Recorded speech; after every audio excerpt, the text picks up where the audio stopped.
Greetings, royal queens and kings. It's your host, Queen Tulsa, and welcome back to the Queen Tulsa Show. We will be broadcasting live on, I believe we're on Twitch, we are on Facebook. Yes. Hello to all of our Facebook family. Yes, we are here and we are bringing you live news overnight. Yes, we are. And listen here, everybody has been following this trial. And listen here, everybody has an opinion. Well, unfortunately, exposed. Did Gene Deal ignore Puffy's dark side? Jaguar writes, shocking secrets revealed. In this explosive press tour, former Puff Daddy security guard Gene Deal comes clean about his experiences during his years protecting the hip hop mogul. Join us as Gene Deal exposes the wild side of life and the inner circle of Diddy, alongside longtime friend D Rock, from questionable decisions to erratic behaviors that were swept under the rug. Gene spills the tea about what it was really like being behind the scenes. Was a paycheck worth turning a blind eye? Dive into the shocking revelations, celebrity encounters, and the personal struggles of loyalty versus ethics. Don't miss out on this. Don't miss out. Hit that play button right now, okay? Shout out to our new production team. Like, seriously, you guys have really been out here, really putting the show together. Listen here, you all, it takes a team. And we definitely want to thank you so much for always tuning in whenever we're live. Now, the last time that we were broadcasting on the Cassie Ventura uh, case, we were going over her lawsuit, and my hypothesis, okay, was that everything that Cassie had sued for is what pretty much Diddy is going to court for right now. Which is why he's in jail. He's been denied bond 3 times, and not to mention, not to mention these relationships. They are trying to count Cassie and Diddy as a relationship, maybe like it was a DV situation, but more people are coming forward and saying, hey, it wasn't so easy to get away from this man. He was very powerful. His money was very long. When we think about it, she was poor. Everybody was poor except for him. I mean, he had everybody working and putting in the work. And one of the alleged victims said that she was supposed to be compensated about $80,000 in overtime. Let's get into it. Hi.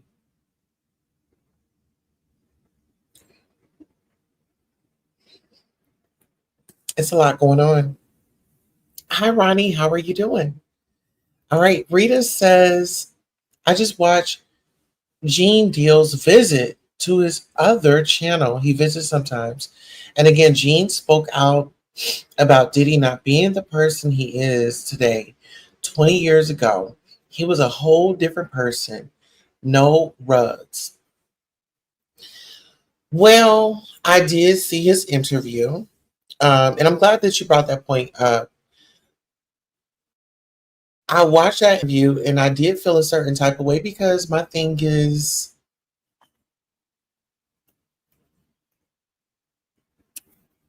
let me go ahead and you hit that right on the dot, okay? And we will be using sound effects tonight. Let me go ahead and put my oil on. Let me get moisturized before I just tear up into this conversation like that. I want to make sure I'm doing it right, okay? Because this was, I mean, but you know what? It's not even about the oil. It's about being moisturized. You know what I'm saying? It's about being moisturized. That's what it's about. hmm And shout out to our partnership with Fashion Nova. Guys, get on over to Fashion Nova and get you a piece. Okay. We're speaking that into existence. You all make sure you reach out to Fashion Nova and say the Queen's Hostess Show said that she would love to partner with you. Okay. Yes. Tag them into this video. Clip it. Send it to them. Yes. And shout out to Rihanna. Shout out to Rihanna. I don't know where my Fenty lip gloss is, but Beyonce, Rihanna Fenty Beauty is definitely on the lips. I'm a little drained up a little bit, but yeah, you are. You know, I'm really all over the place because I have no beef against nobody. But when we get to Gene Deal, I was looking at this reporter. There was some reporter, I guess, that was trying to shove his mic in Gene's face or trying to ask questions. And they said, well, no, what I saw, let me tell you what I saw. Okay, so what I saw was there was this reporter. I guess he was trying to get questions in. He was like, there's this question, something happened. Mr. Gene, politely gave him a stare and he decided to walk off. But then he says, meet me on the inside. So I'm assuming, hey, Norris Tony, how are you doing? I'm assuming that when he met him on the inside, that it went down. Let's see, this is my thing. We already have somebody on a trial. We already have somebody in custody. We don't need y'all in custody. You know what I'm saying? Go there and get the story for us and zoom on out. And that's just how I saw it. I saw it. And maybe it's not what I want. Maybe it's not about me. Maybe it's not about what I want. But I just kind of feel like it defeated the purpose of Gene Deal being able to be in the courtroom, to be able to hear what was going on, be able to see Diddy's facial expressions and things like that. So it was more of a disservice when I say it was a disservice. You let somebody get you out of character to where you have to lay hands on somebody and prove a point.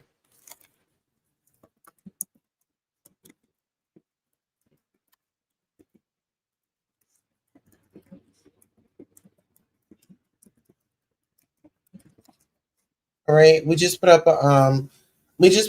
a goals. If you guys want to help us out and support us with our goals, yes. Okay. Uh, we have Camp Me says that was Joe Nat. Lies. He didn't fight. Oh my goodness. So listen here. Well, there were reports that Gene Deal said there were reports, facial expressions, hand signals going on. It was going down in New York, and up in New York, it's very busy. Let's just say that from the start. Very busy. Everybody, I saw some people saying free Diddy. I saw a black woman says, take me to a freak out party. And I'm just like, it's a lot going on.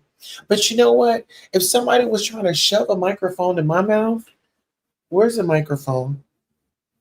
Hold on. Where's our microphone? Where is our microphone, honey? Where is it? Oh, where's the microphone? Yes. I mean, just imagine. Just imagine. I mean, we gotta put our let's put Mr. Gene Deal shoes on right quick. Let's put his shoes on, right? You got a reporter coming out the blue, and they said that it was a reporter. Okay, they said that it's a reporter, so the reporter's out there, and just imagine, the reporter's all up on you and trying to get all up in your face and ask you questions. You're like, no. I would have said no comment, no comment, no comment. No comment. I would have said no comment. And I would have said no further questions. That's me, but I don't know. Mr. Gene Deal is the officer of the law. Yes, he is. He is an officer of the law. And I was taken aback at how he was handling himself. My thing is, go and get law enforcement involved.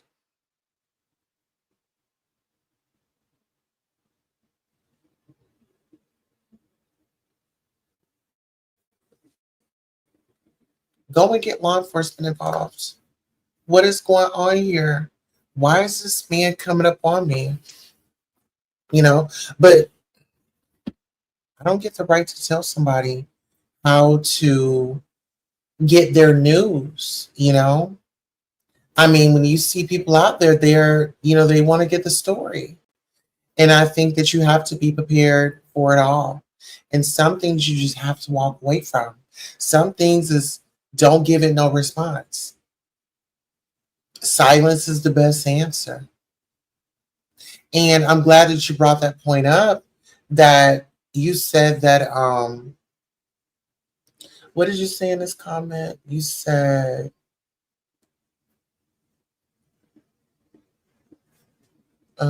you had watched his channel and he was discussing. So yeah, he was like, our generation now, um, it was something that I just don't remember verbatim. But my thing was,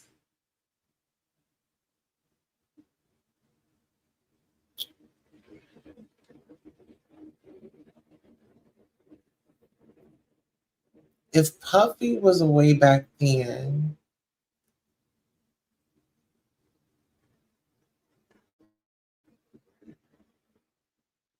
like, I just want to know, like, how do you sleep at night knowing that you ignored this man's very, very, very dark side? And Miss Kim Porter, she's still upset, rest her soul. But even with her, it just,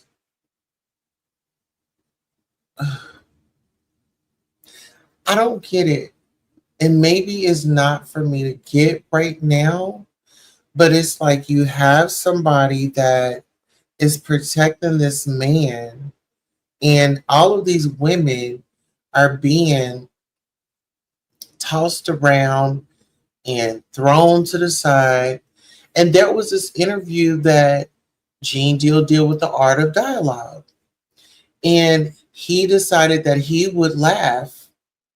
And he made the comment, oh, I shouldn't be laughing at this. When it was video footage, and then they were talking about the Cassie video footage and him laying hands on women in the past. Gene thought that that was funny. Gene Deal thought that that was funny because he couldn't stop laughing. He couldn't stop laughing, and then he started promoting his alcohol. So I don't know if he had a few drinks before he started that interview and he was feeling good, but I want to say definitely it was definitely not a good look, Mr. Gene. And I think that sometimes, you know, we got to take a step back, because not only you could have prevented that, the reporter could have prevented that. But as that reporter was doing, I don't know. I don't know who the reporter is, but apparently he said that he had interviewed someone on his show on the network or whatever. I don't know what network the individual was from. So the individual said that, he had interviewed someone that had said that somebody was a part of something, or knew something about something, or somebody. It was something about something. It wasn't very clear. I want to know if there was any relevance to what that man was saying. Okay, you said sometimes the truth gets nasty. Okay, okay. Well, listen here. Speaking about the truth, we're going to go ahead and bring up the lawsuit. This is going to be the Cassie's lawsuit. Yes. We left off on page 16 out of 35. And I think it is very appropriate if we go ahead and go through it right now. Yes.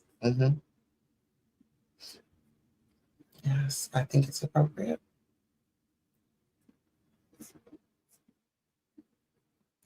All right. So maybe we should do a okay, full screen layout. Okay, so we'll do this. We'll actually go ahead and read the documents. We left off on page 16. All right, and we'll go ahead and read it off. All right, so it says, actually, maybe I should come on camera. Let me see if I can find a setting to where I can still be here. Okay, there we go. Are you all able to see it? Oh, and actually, let me go ahead and do this. All right, give me 1 second.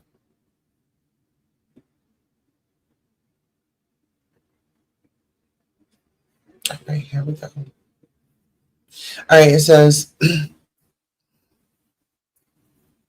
page 16 out of 35. Okay, this is better. Okay, y'all like this? Let me see. Okay, so the setting is better. Good. All right, so we're going to start right here because this is where we left off at from the last time. It says, the first time Mr. Combs hired a man and brought the man to his home in Los Angeles. The man, Mr. Combs, and Ms. Ventura wore masquerade masks and ingested rugs. Okay, so anytime we come to those type of words, we're going to hit the buzzer.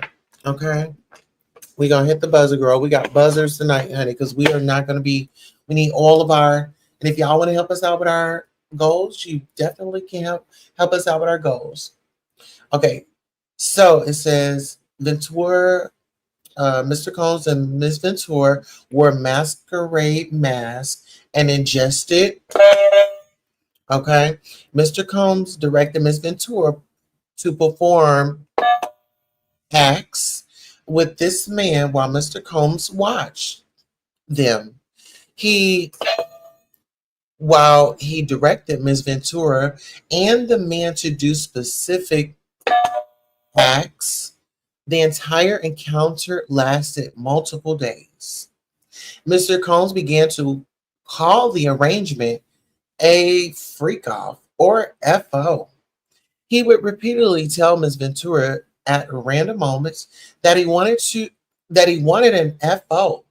And Ms. Ventura was eventually expected to facilitate the location and hiring of male workers.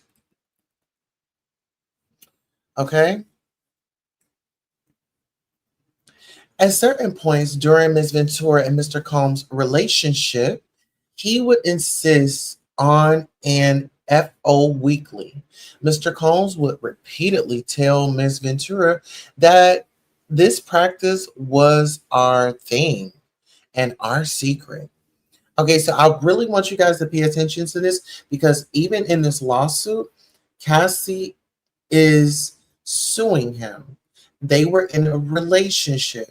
So you have to, because I feel like this will be, okay, Cassie sued him, like in closing arguments and things like that. Well, she did sue him, but since we're talking about the lawsuit, let's bring the lawsuit up. They were in a relationship. So how I feel like Diddy's defense could argue they were in a relationship. This was a DV situation. He got out. He said that he was getting help. This, that, and the third. Remember when he was like, thank you, Cassie. You were there for me in my darkest moments when he gave the tribute. Let's get into it. Allegedly. I'm just assuming, I'm speculating, I'm just reading the documents and trying to figure all this out in my mind, right? All right, let's go. All right, so FOs would often take place in hotel suites, include at the Trump International Hotel in Columbia Circle, Lee Emerge, Beverly Hills, the London Hotel in Los Angeles, the Intercontinental Century City, the Intercontinental Atlanta, the Intercontinental New York City, the one hotel in New York and in Miami, the Mandarin Oriental Hotel in New York and in Miami, the Fountain Blue in Miami, the Beverly Hills Hotel, the Shutters on the Beach in Los Angeles. All right.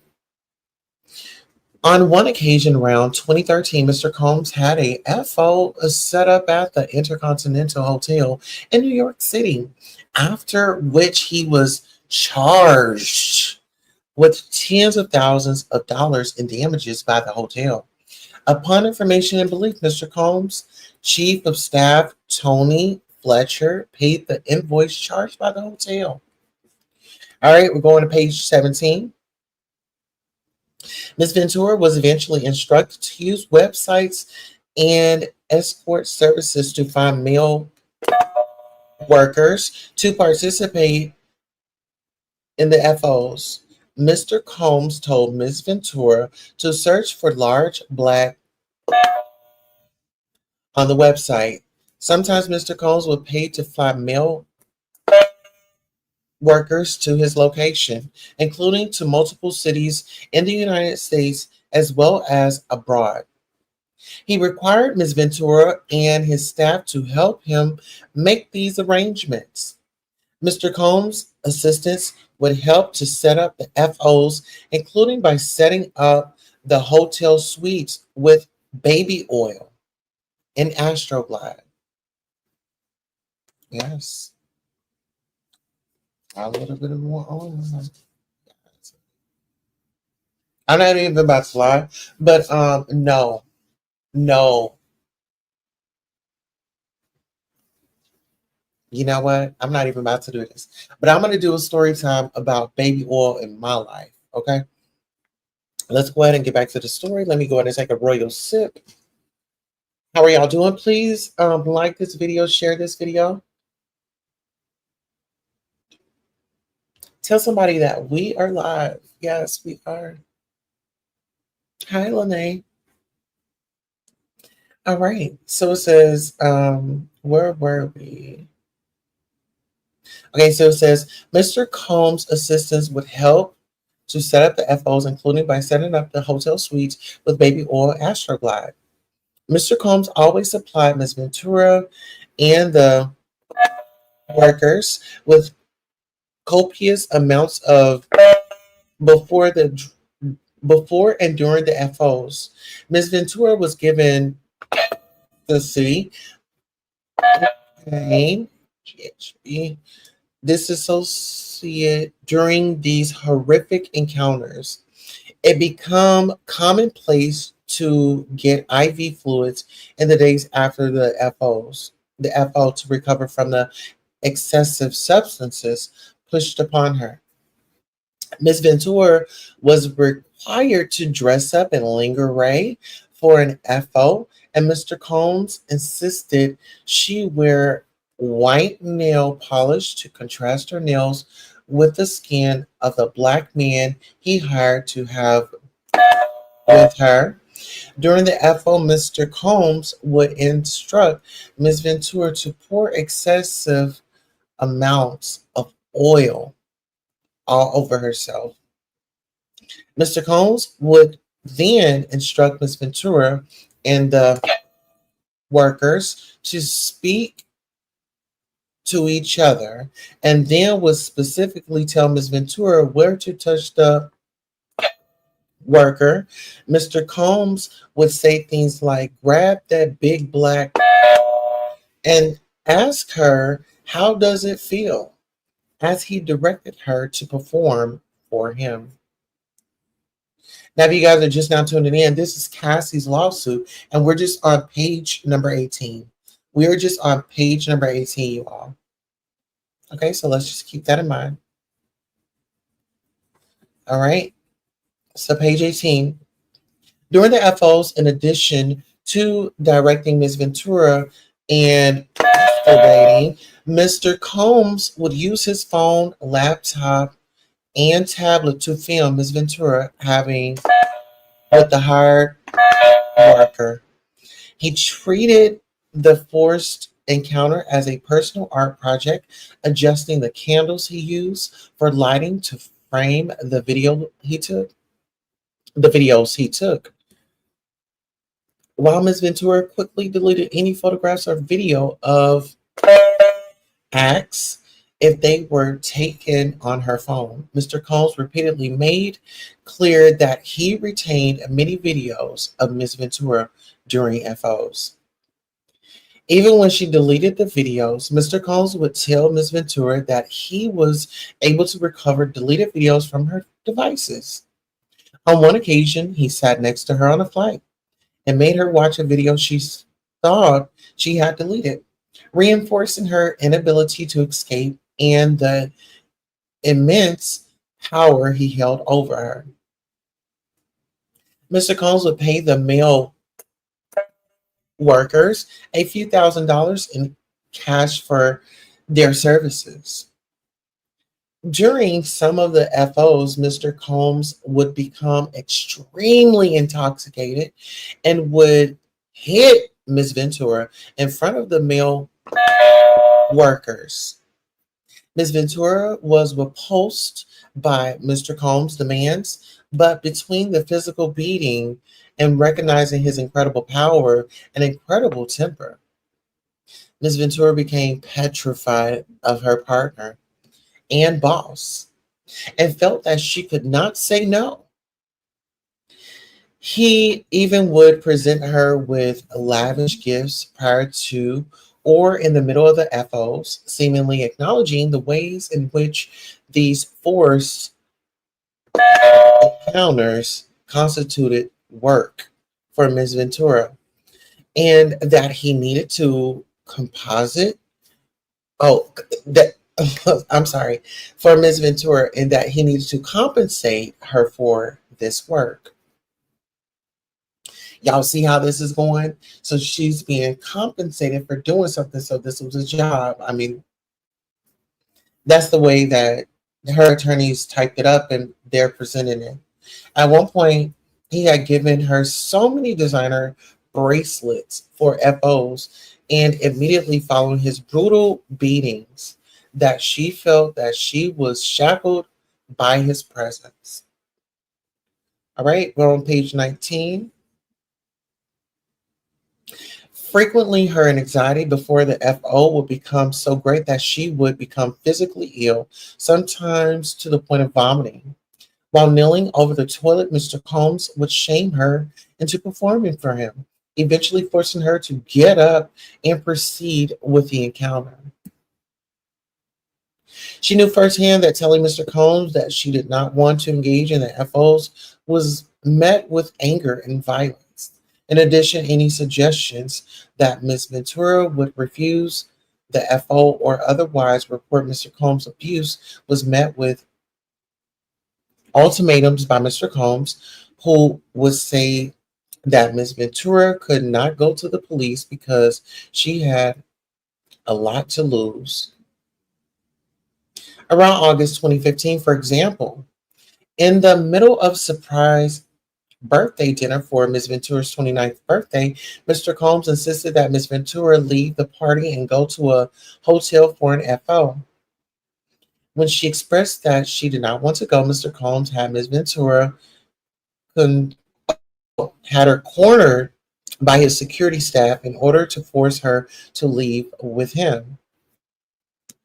After this FO, Mr. Combs and Ms. Ventura went back to the hotel room that Ms. Ventura was staying in, where some of Ms. Ventura's friends were already hanging out. Mr. Combs was severely intoxicated, and at one point during the night, picked up one of Miss Ventura's friends like a child and dangled the friend over the balcony of the 17th floor hotel suite. Miss Ventura and her friends were scared by Mr. Combs' erratic behavior, but Miss Ventura was heavily sedated because of the she took to participate in the FO, and therefore was unable to respond to Mr. Combs' terrifying behavior. The FOs became work for Miss Ventura, and despite her protestations, Mr. Combs insisted on the intricately staged and forced encounters between Miss Ventura and various male workers. All right, on to page 20. All right, so now we're going to discuss. So I don't know, like with that right there, it just seems like that when they went through this lawsuit, her team stuck it right to them. This is what was going on. This is how she felt. This was taken away from her. She was being bribed. She was being pretty much, if she said anything, that he would extort her. He would shame her. He would revenge her. You know what I'm saying? Um, but this is just her lawsuit. I like to refer back to what happened before this trial. Now we left out on part 4. We're going to catch up on 5 to 12. So there's like 7 days. We're going to catch up on 7 days in this broadcast. Well, actually, no, we're not. We're going to break it down. We're going to break it down into like hour segments. So whenever we reach our hour segment, we'll come off and then we'll come back. So it'll be easier for everybody to keep up. All right, so Ms. Ventura tries to escape Mr. Combs' abuse. Anytime she tried to create distance between her and Mr. Combs, he used his networks to find her and convince her to return to his abuse. On multiple occasions, Mr. Combs sent his employees to lure Ms. Ventura back. In 2011, during a rough patch in Mr. Combs and Ms. Ventura's relationship, Ms. Ventura had a brief relationship with musician Kid Cudi. Get into it. Now, Kid Cudi is mentioned in her lawsuit. When Mr. Combs returned from a trip, he demanded another FO of Ms. Ventura. She acquiesced. During this FO, Mr. Combs found Ms. Ventura's phone and found emails between her and Kid Cudi. Mr. Combs became enraged and proceeded to place a manual corkscrew between his fingers and lunged at Ms. Ventura. Ms. Ventura ran away to stay at Kid Cudi's home to escape Mr. Combs' wrath. Soon thereafter, one of Mr. Combs' staff members told Ms. Ventura that he needed to just talk to Mr. Combs.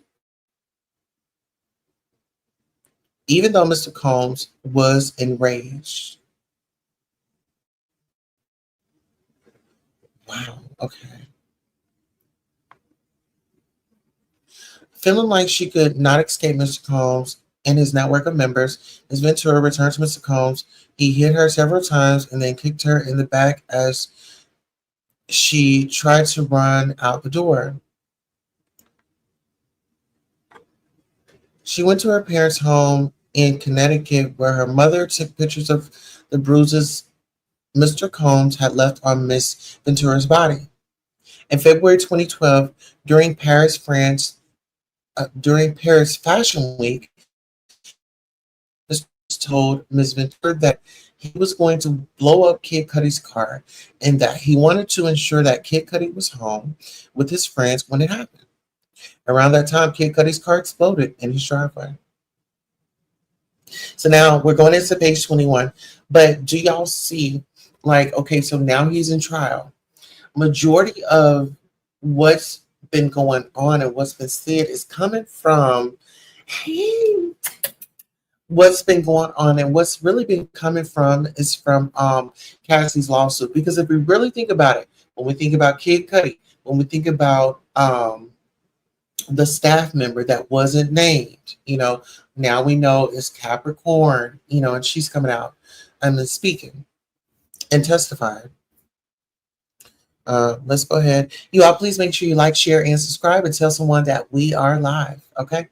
All right. So let's get into it. In 2015, Ms. Ventura spoke to a popular. Hold on. Okay. So page 21.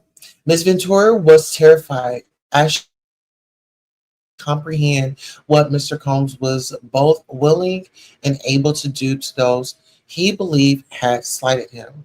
In 2015, Ms. Ventura spoke to a popular music manager at an after party in a hotel suite in Las Vegas. Mr. Combs saw her speaking to this manager and sternly told her to step into the bedroom adjoining the suite. In the bedroom, Mr. Combs beat Miss Ventura severely. She ran from corner to corner of the room, trying to avoid Mr. Combs beating and kicking. While she tried to lock herself in the bathroom, he pulled through and punched and kicked her while she curled up under the toilet. Her screams were drowned out by the loud music playing in the outside area of the hotel suite. When Mr. Combs, head of security and assistants, saw Miss Ventura after the assault, they began to cry. Miss Ventura had two black eyes, a burst and bruised lip, and a huge welt on her forehead. Upon seeing the results of his vicious attack, Mr. Combs immediately took steps to conceal his wrongdoing. He forced Miss Ventura to stay at home and is humbly healed along with one of his sons. While there, Mr. Combs FaceTimed Miss Ventura and stated, "You got to go up and put," he says, "You got to go up and put more makeup on. My son can't see you like that." Now, clock this. This is the lawsuit that Diddy settled within 24 hours. This lawsuit right here, this was it was steps to this. File a lawsuit, win, and now if it's there can be no stipulations on there can be no NDA. There can be no NDA on this because now it's federal. It's considered RICO, right? So she would have no choice but to testify because of what she sued him for, right?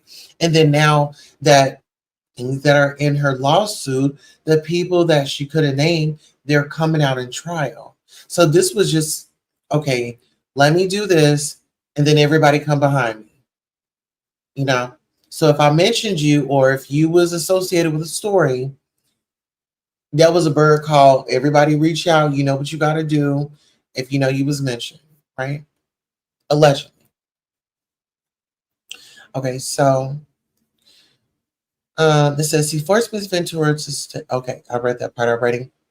Um, she did put makeup on per Mr. Combs' demands. Miss Ventura felt that she had no choice but to obey her abuser. Even though security guards, assistants, and friends saw the situation she was in, no one dared to help her or speak up on her behalf. She therefore had no choice but to remain subservient. Later in 2015, while shooting a movie in Cape Town, South Africa, Ms. Ventura began a flirtatious relationship with an actor. She spent New Year's Eve with this actor. Okay, let's go to page 22. But Mr. Combs soon found out. Now, is this supposed to be the Michael Jordan? I meant Michael Jordan. Michael B. Jordan. All right, let's get into it.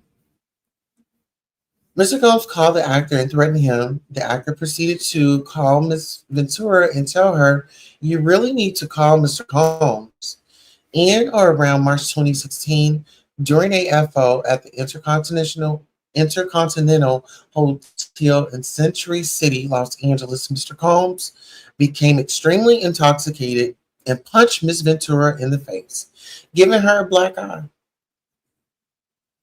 After he fell asleep, Miss Ventura tried to leave the hotel room, but as she exited, Mr. Combs awoke and began screaming at Miss Ventura. He followed her into the hallway of the hotel while yelling at her. He grabbed at her and then took glass vases in the hallway and threw them at her, causing glass to crash around them as she ran to the elevator to escape. Now, this is the elevator video. This is where the elevator video comes in. So, like I said, we are only on page 22 out of 35 of Cassie's lawsuit. When I tell you Cassie's attorneys, they were not playing. They were like, we're going to get every nick and every cranny.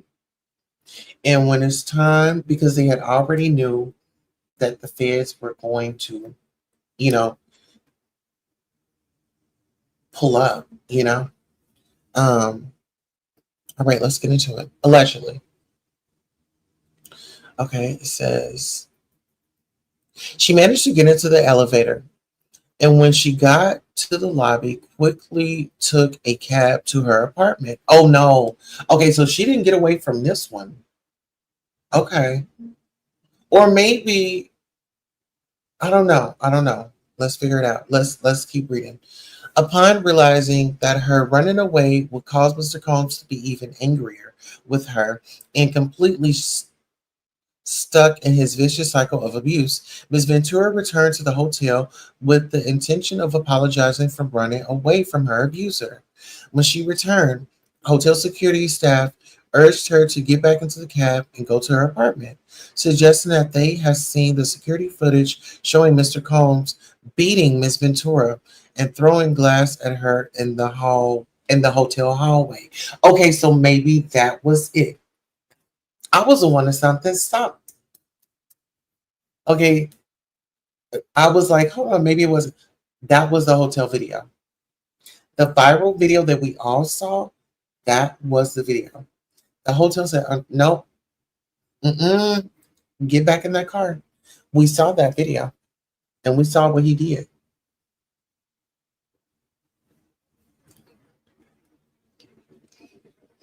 All right, let's get into it.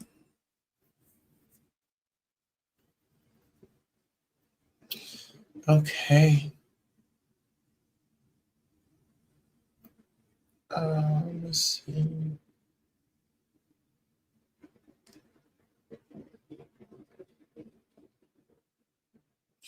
Okay. When she returned, hotel security staff urged her to get back into the cab and go to her apartment, suggesting that they had seen the security footage showing Mr. Combs beating Miss Ventura and throwing glass at her in the hotel hallway. Upon information and belief, Mr. Combs paid the Intercontinental Century City $50,000 for the hallway security footage from that evening. After this, Miss Ventura left her home in Cornstalk and went to hide away at a friend's home in Florida. James Cruz, president of Bad Boys Management, tracked Ms. Ventura down and told her that her single would not be released if she did not answer Mr. Combs' phone calls. All right, so now we're going to go to page 23. A woman who worked at Sony Music reached out to her with a similar ultimatum concerning her record. Incredibly, Mr. Combs even convinced one of his attorneys to call Ms. Ventura at this time. The lawyer told Ms. Ventura that it is in your best interest to call Mr. Combs back. Each time Ms. Ventura tried to run away, Mr. Combs and his powerful network would force her back to him. Mr. Combs' tight hold over her life had irreparably damaged her friendships around 2018 when Ms. Ventura was with her friend Carrie Morgan in her house. Mr. Combs used his key to Ms. Ventura's house and came in unannounced. He and Miss Morgan had an altercation during which Mr. Combs threw a hanger at Miss Morgan. Upon information and belief, the incident resulted in a settlement between Mr. Combs and Miss Morgan. And Miss Morgan Ventura and okay, so it says it's gone. And Miss Ventura ended up paying Miss Morgan additional funds in an attempt to resolve the dispute between her close friend and her abusive and controlling boyfriend. The relationship between Miss Ventura and Miss Morgan has been strained since this time. So, keep this out. Now that we get to know Carrie Morgan was mentioned in Cassie's lawsuit, the $20 million lawsuit that she had received from Diddy, and the reporters have been reporting, okay, well, she had like a nonchalant attitude and she was just like over Cassie. Well, this is why. The man had took a hanger to her. All right, let's get into it.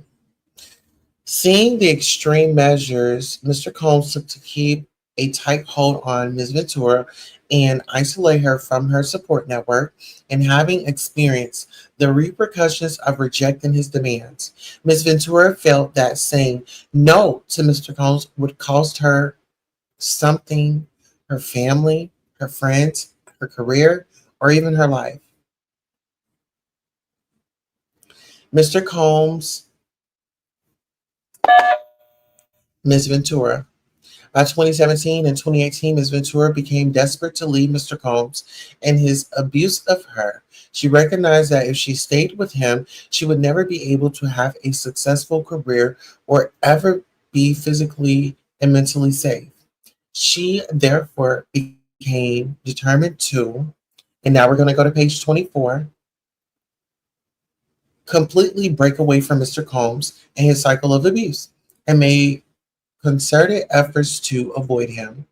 In September 2018, she joined Mr. Combs for a dinner at an Italian restaurant in Malibu, California, for what she believed would be a discussion about concluding their relationship for good. After dinner, Mr. Combs and Miss Ventura returned to Miss Ventura's home, which was paid for by Mr. Combs. Mr. Combs forced himself into her apartment and tried to kiss Miss Ventura. She told him to stop and attempted to push him away. Mr. Combs then forcibly pulled off Miss Ventura's clothes and unbuckled his belt. He proceeded to Miss Ventura while she repeatedly said no and tried to push him away. Soon thereafter, Miss Ventura took steps to completely separate herself from her longtime abuser, including by leaving the home that he paid for and returning the car he purchased for her. Despite moving away, Ms. Ventura's address was posted online in early 2019, leading the fears for her safety. Ms. Ventura, who was under immense duress during the months after Mr. Combs, her,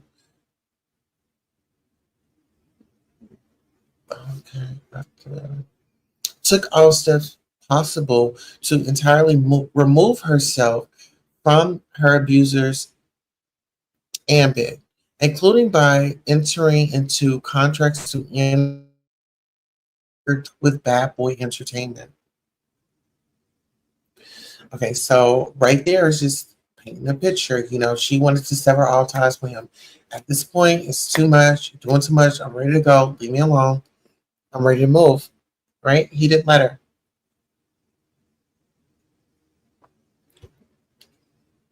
Let's go. Mr. Combs Actual and physical abuse of Miss Ventura has caused her lifelong harm. As a result of the immense trauma Ms. Ventura endured for over a decade with Mr. Combs, she has suffered and continues to suffer from immense emotional distress. Following her escape from the cycle of abuse and as trafficking she struggled with the physical and mental manifestations of her trauma. The birth of her two children, however, allowed her a new lease on life and gave her purpose.